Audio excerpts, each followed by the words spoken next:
Welcome to teaching exam motivation channel. आज हम मूल्यांकन के प्रकार पढ़ेंगे। तो चलिए आज की क्लास स्टार्ट करते हैं।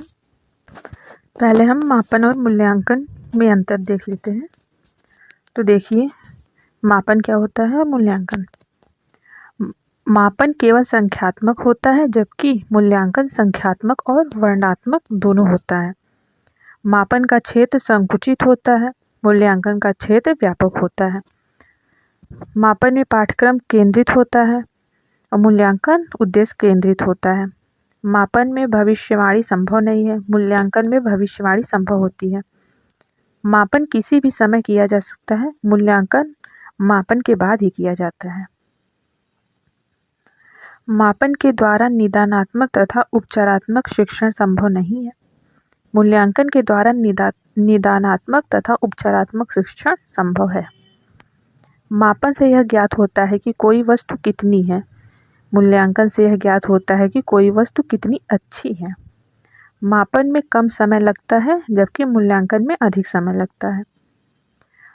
मापन अंकन संभव होता है, मूल्यांकन में अंकन संभव नहीं होता है।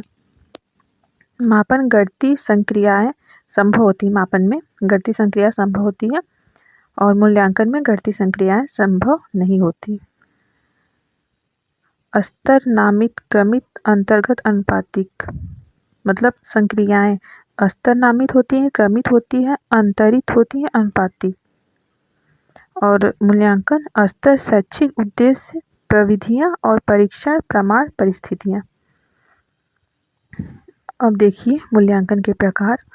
मूल्यांकन 4 प्रकार के होते हैं। पहला योगात्मक मूल्यांकन, दूसरा रूपात्मक मूल्यांकन या संरचनात्मक मूल्यांकन, तीसरा सतत मूल्यांकन, चौथा व्यापक मूल्यांकन। योगात्मक मूल्यांकन देखिए, जब सत्र के अंत में होने वाला परीक्षा योगात्मक मूल्यांकन कहलाता है।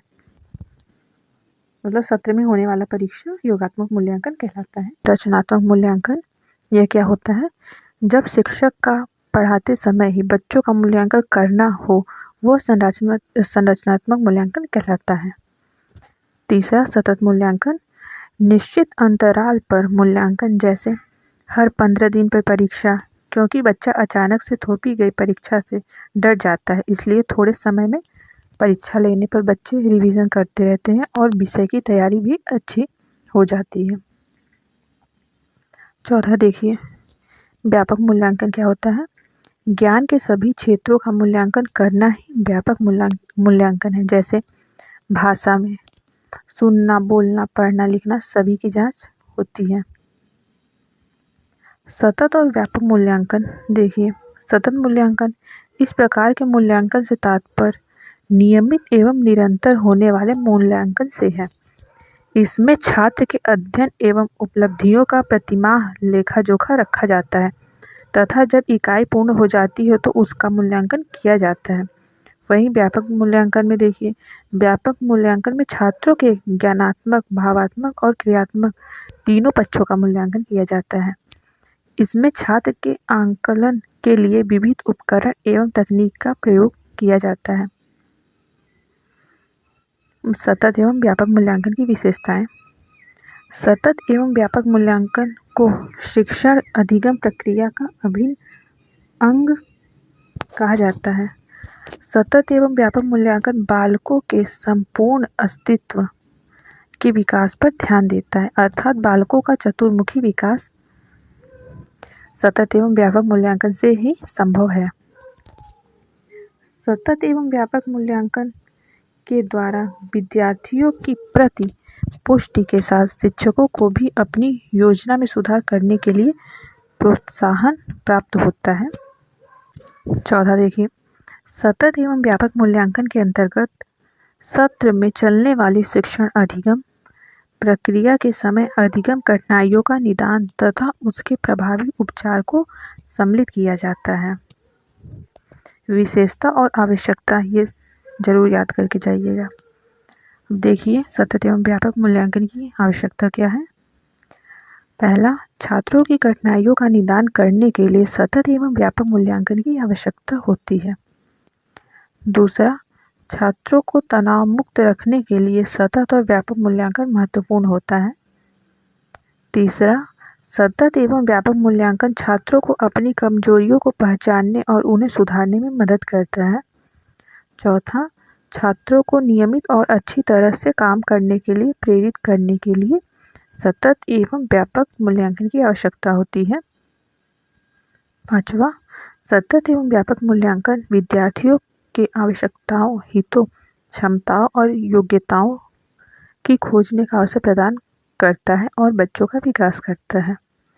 अब इसका उद्देश्य भी देखिए। सतत एवं व्यापक मूल्यांकन के उद्देश्य। पहला, छात्रों की नियमित तथा बहुआयामी जांच करना, छात्रों में उच्चतम आदतों एवं सकारात्मक दृष्टिकोण को बढ़ावा देना, छात्रों की प्रगति के विषय में उनके माता पिता के साथ सूचना का आदान प्रदान करना एवं एक दूसरे का सहयोग करना। चौथा, विषय एवं पाठ्यक्रम पर आधारित सामूहिक कार्य करना। अब दक्षता आधारित मूल्यांकन देख लीजिए। दक्षता आधारित मूल्यांकन से हमारा अभिप्राय न्यूनतम अधिगम स्तर से है, अर्थात कम से कम उतना ज्ञान उस बच्चे के अंदर होना चाहिए जितना उस आयु वर्ग या स्तर पर दूसरे बच्चों के पास होता है। किसी कक्षा विशेष के अंत में छात्रों द्वारा धारण किए गए व्यवहार को ही अधिगम दक्षता कहते हैं। उदाहरण के लिए देखिए, प्राथमिक स्तर पर कक्षा 1 के छात्र को गणित विषय में जो दक्षता प्राप्त होनी चाहिए वह है अंकों या संख्याओं की पहचान करना, अंकों या संख्याओं को लिखना, अंकों या संख्याओं को लिखने का निश्चित क्रम। कक्षा 5 के छात्र को गणित के विषय में जो दक्षता चाहिए वह है 3 अंकों की संख्या में 3 अंकीय गुणा करना, व्यवहारिक जीवन में रुपए पैसे का हिसाब करना। उपर्युक्त में पूरी तरह दक्षता प्राप्त करना ही अधिगम प्रक्रिया है। इस अधिगम की जांच के लिए प्रत्येक अध्यापक दक्षता आधारित मूल्यांकन का आसरा लेते हैं। इस मूल्यांकन के माध्यम से शिक्षक उन कारणों का पता भी लगा लेता है जिसके कारण छात्र अपेक्षित अधिगम स्तर तक सीखने में असमर्थ हैं।